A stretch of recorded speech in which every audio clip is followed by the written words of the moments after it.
தொல்லியல் துறை, கலைத்துறை, பண்பாட்டுத்துறை, பள்ளிக்கல்வித்துறை, செய்தி விளம்பரத்துறை, எந்த துறையாக இருந்தாலும் இதுவரை இருந்த ஆட்சியாளர்கள் செய்த பணிகளை ஒருபோதும் நாங்கள் நிறுத்தப் போவதில்லை. அதற்கு மாறாக அதிலிருந்த குற்றம் குறைகளை களைந்து அதை இன்னும் மேம்படுத்துவதற்கான பணிகள் தான் நம்ம செய்வோம். இது வரைக்கும் இந்த ஆட்சியாளர்கள் போன ஆட்சியாளர் செய்ததை தொடர மாட்டாங்க. அதுல ஒரு பழிவாங்கும் அரசியல் இருக்கும்.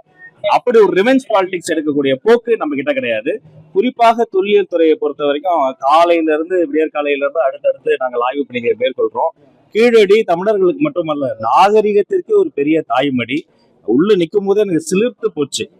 ஒரு பக்கம் கிடைக்கக்கூடிய தக்களிகள் நெசவு இருந்ததற்கான சான்று, இன்னொரு பக்கம் குட்டி கிடக்கும் அந்த கிளாஸ் பீட்ஸ் வணிகம் நடந்ததற்கான சான்று. உரை கிணறு இருக்கு, அங்கிருந்து கால்வாய் கட்டி தொட்டிக்கு கொண்டு வந்திருக்காங்க. தொட்டியில சாயம் போட்டிருக்கிறாங்க. அப்ப அங்க ஒரு ஃபேக்டரி இருந்திருக்கு. சரி, சாயத்துல இருந்து வெளியேறிய தண்ணீர் அதை இன்னொரு தொட்டியில கூழாங்கற்களை நிரப்பி அதை ரீசைக்கிள் பண்ணி இன்னொரு உரை கிணறுல சுத்தப்படுத்தி விட்டுருக்காங்க. அப்ப நாகரிகம் இருந்ததற்குமான சான்று, ரீசைக்கிள் ரீயூஸ் எல்லாம் பண்ணியிருக்காங்கன்றதற்கான சான்று. இது மட்டும் கிடையாது, இன்னும் அகரத்துல கொந்தகையில அடுத்தடுத்து பக்கத்துல எல்லாம் நாங்க முறைப்படி பர்மிஷன் எல்லாம் அதை கண்டினியூ பண்ணி அகழாய்வு பணிகள் தொடர்கிறது. தொல்லியல் துறையில் இதுவரை இல்லாத வரலாறு காணாத மிகப்பெரிய சாதனைகளை செய்வதற்காக நம்முடைய அரசு தொடர்ந்து வேலை செய்யும்.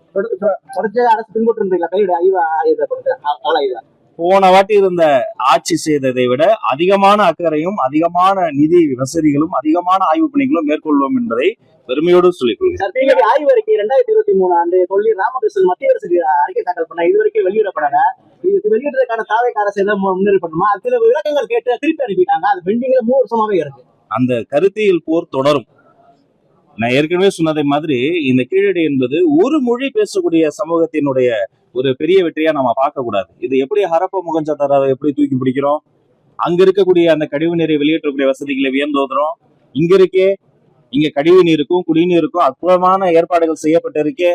அப்ப ஒவ்வொரு படிநிலையிலும் அதை சயின்டிபிக்காவும் நம்ம நிரூபிக்கணும். நம்ம பழம்பெருமை பேசுவோம், மொழின்னு பேசுவாங்க. தமிழர், தமிழ் மண், இதை குறித்து பேசும் போதெல்லாம் இலக்கிய சான்று தான் இருக்கு. யார் சொன்னா? விஞ்ஞான சான்று இருக்கு, தொல்லியல் சான்று இருக்கு. அப்ப இதை இந்த போர் தொடரும். கருத்தியல் ரீதியாக மீண்டும் நிரூபித்து தேவைப்படுகிற அறிவியல் சான்றுகள் எத்தனை ஆண்டுகள் ஆனாலும் சரி விடாப்படியாக அந்த சான்றுகளையும் தாக்கல் செய்து முறைப்படி ஏஎஸ்ஐயோடு பேசி இது உலகத்திற்கு கீழடியினுடைய பெருமைகளை பறைசாற்றுவோம். இப்ப பாத்தீங்கன்னா தனியார் பள்ளிகள்ல இன்னும் அந்த கட்டண விவரங்களை வைக்கல. நீங்க அரசு அறிக்கையை விட்டுங்க வைக்கல. இது எப்படி சார் பாக்குறீங்க? ஏற்கனவே இது மாதிரி குற்றச்சாட்டுகள் வந்த தனியார் பள்ளிகளுக்கெல்லாம் தொலைபேசி ஊடாக அங்க இருக்கக்கூடிய மாவட்ட கல்வி அதிகாரி மூலமாக கடுமையாக நான் பேசியிருக்கிறேன். அதே மாதிரி எய்டட் ஸ்கூல்ஸ், அரசு பள்ளிகள், தனியார் பள்ளிகள் அனைவருமே எங்களுடைய மாநிலத்தினுடைய கண்கள். இன்று கூட இந்த ஆய்வுக்கு நடுவில் ஒரு அரசு பள்ளிக்கு போய் அங்க இருக்கக்கூடிய அந்த அரசு பள்ளியில பாத்தீங்கன்னா ஹாக்கில மாநில அளவுல விளையாட்டு வீரர்கள் உருவாகி இருக்கிறாங்க. சரி, மகிழ்ச்சி. அப்ப கலைத்துறையில வரல? அங்க போய் கலையரங்கம் ஒண்ணு இருந்தது. அதை நேரா பார்க்கும் போது அது நலிவடைந்து போயிருந்தது. அப்ப அந்த அரசு பள்ளியில இருக்கிற கலையரங்கத்தை மேம்படுத்துவதற்கான விஷயங்களுக்கான அந்த கோரிக்கை முடிவும் பெற்று அதற்கான விஷயங்களும் செய்யறோம். அப்ப இப்படியெல்லாம் நாங்க செய்கிற பொழுது அந்த தனியார் பள்ளிகள் அந்த ஃபீஸை குறைக்கதான்னு சொல்றோம். அரசு பள்ளிகளை பாதுகாக்க அவர்களுக்கு இன்னும் கொஞ்சம் கை கொடுக்கணும்னு சொல்றோம். ஒரு சிஎஸ்ஆர் ஆக்டிவிட்டியில பங்கெடுக்கணும்னு சொல்றோம். ஏற்கனவே பல முறையும் சொல்லி இருக்கிறோம். அதை மீண்டும் பல இடங்கள்ல அங்கொன்றும் இங்கொன்றுமாக சில இடங்கள்ல பின்பற்றுறாங்க. பரவலாக பின்பற்றுவதற்கான ஒரு சின்ன டைம் ஸ்பேஸ் நாங்க கொடுத்திருக்கிறோம். அதை பின்பற்றுங்க. நான் மீண்டும் சொல்கிறேன், இதை பின்பற்றுவதன் மூலமாக தமிழ் சமூகம் உங்களை கொண்டாடும். மத்திய அமைச்சர் ப. சிதம்பரம் ஒரு இது இருக்காரு. 9 ஆண்டுல காமராஜர் இருந்த லஞ்ச லாவணி இல்லாத இருந்து இப்ப 6 மாசத்துல தாவேக அரசு பத்திரப்பதிப்புல லஞ்சம் இல்லாமல் இருக்கு. மகிழ்ச்சி தருகிறது. அப்பனா இதுக்கு முன்னாடி இருந்த அதிமுக திமுக லஞ்சம் இருக்குன்னு சொல்றாங்க. இப்படி நீங்க பாக்குறீங்க? கொள்கை தலைவர் கர்ம வீரர் காமராசர் ஐயா அவரை போல ஒரு நேர்மையாளரை பார்க்கவே முடியாது. இதே தொட்டுவிடும் தூரத்தில் இருக்கிற ஒரு ஊரில் நின்று அந்த மாமனிதன் பேசினார். இன்னும் 10 இடத்துக்கு போய் பிச்சை வாங்கி யாசகம் வாங்கியாவது நான் வருவேன், நீ படிக்கிற வேலையை பாரு, நான் மதிய உணவை நான் போறேன் அப்படின்னு சொன்னார். அவர் பாதையை பின்பற்றி இன்று காலை உணவை விரிவுபடுத்தி இருக்கிறோம், மதிய உணவை தரப்படுத்தி இருக்கிறோம். மாண்புமிகு முதலமைச்சர் சி ஜோசப் விஜய் அவர்கள் ஒரு சமூக நல விடுதியில் தங்கக்கூடிய மாணவர்களை நேரில் சென்று வரலாற்றிலேயே முதல் முறையாக ஒரு முதல்வர் ஒரு மாணவர் 1 to 1 பேசி அவர் பேசிய சில நிமிடங்களில் ஒரு ராணுவ வேகத்தோடு அங்க பணிகள்லாம் நடைபெற்றுக் கொண்டிருக்கிறது. அப்ப கர்ம வீரர் காமராஜரினுடைய ஆட்சி தொடர்கிறது என்றுதான் அர்த்தம். இப்ப அரசு பள்ளிகள்ல பாத்தீங்கன்னா குறைவான மாணவர்களே படிக்கிறாங்க. தனியார் பள்ளிகள் அதிகமா சேர்றாங்க. உள் கட்டமைப்பு வசதி ரொம்ப குறைவா இருக்கு. கழிவறை வசதியா இருக்கட்டும், மற்ற வசதிகளா இருக்கட்டும், எல்லாமே குறைவா இருக்கு. என்ன காரணம் நினைக்கிறீங்க சார்? நம்ம பள்ளி போறதுக்கான அரசு பள்ளிகளுங்க கண் போன்றது. கண்ணை தான் பார்ப்போம், கண்ணாலதான் பார்ப்போம், மற்ற உறுப்புகள்லாம் உள்ள தெரியாது. ஆனா அரசு பள்ளிகள் என்பது கண் போன்றது வெளியே தெரியும். இது போல ஒரு இடத்துல என்ரோல்மெண்ட் ரேஷியோ குறைவா இருக்கின்றன.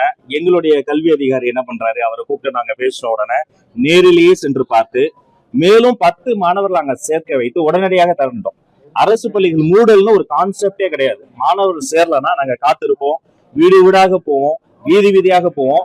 10 மாணவர்கள் சேர்த்த உடனே அந்த பள்ளிக்கூடத்தை திறந்துட்டோம். இதே நம்ம மதுரை இன்னொரு பள்ளிக்கூடத்துல கிட்டத்தட்ட ஒரு 17 மாணவர்கள் ஐஐடி விஐடி போன்ற இடங்களுக்கு எல்லாம் போய் அவங்க வந்து இடம் ஜெயிச்சிருக்கிறாங்க. அப்ப எந்த காரணம் கொண்டும் அரசு பள்ளிகளை மூடுவதை குறித்து நாங்கள் அனுமதிக்க மாட்டோம். மாறாக ஒரு 10 மாணவர்கள் சேர்ந்தாலும் மீண்டும் பள்ளிகளை திறப்போம், கல்வியை கொண்டாடுவோம். இது கல்வியில் சிறந்த தமிழ்நாடு என்பதை இல்ல சார், உள்கட்டமைப்பு வசதிகளை ஆமா இருக்கு. அதை எல்லாத்தையுமே மேம்படுத்தும். இப்ப நான் சொன்னேனே, ஒரு கலையரங்கத்தை மேம்படுத்த போறேன், விளையாட்டு அரங்கத்தை மேம்படுத்த போறேன். எல்லாமே இப்ப இந்த நம்மளுடைய பட்ஜெட் வரப்போகிறது.